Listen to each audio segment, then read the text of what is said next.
बेगम ओ मेरा की कसूर है? असल दुश्मन तो यह गोभी है जिन्हें मेरा बेड़ा गर्क किया है। ओ तेरी मेहरबानी है, मैं अगों कदी भी इहो जी हरकत नहीं करता, मैनू माफी दे दे। जा वड़ परा।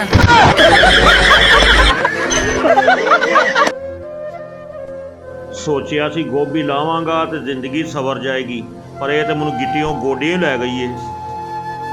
ਉਹ ਚੱਲ ਛੇਤੀ ਕਰ, ਦਿਨ ਚੜ ਗਿਆ, ਸਫਾਈ ਵੀ ਉਂਝ ਹੀ ਹੋਣ ਵਾਲੀ ਪਈ ਏ। ਚੱਲ ਲਾ ਲੈ ਦੁਕਾਨ, ਛੇਤੀ ਕਰ।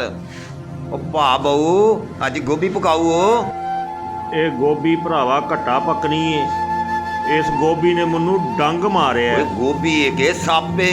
ਇਹ ਸੱਪ ਹੀ ਏ ਸੋਹਣਿਆ, ਸੱਪ ਨਹੀਂ ਬਲਕਿ ਅਜ਼ਦਹਾ ਏ। ਉਹ ਕਿਸ ਤਰ੍ਹਾਂ?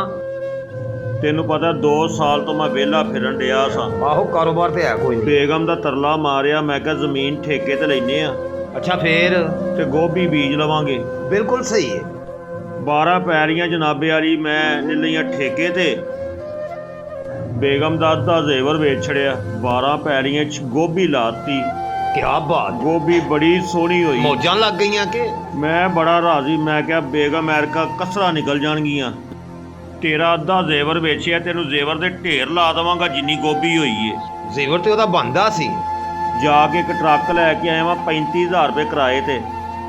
12 ਪੈਲੀਆਂ ਦੀ ਗੋਭੀ ਵੱਢੀ ਏ, ਟਰੱਕ ਤੇ ਲੱਦ ਕੇ ਮੰਡੀ ਲੈ ਗਿਆ।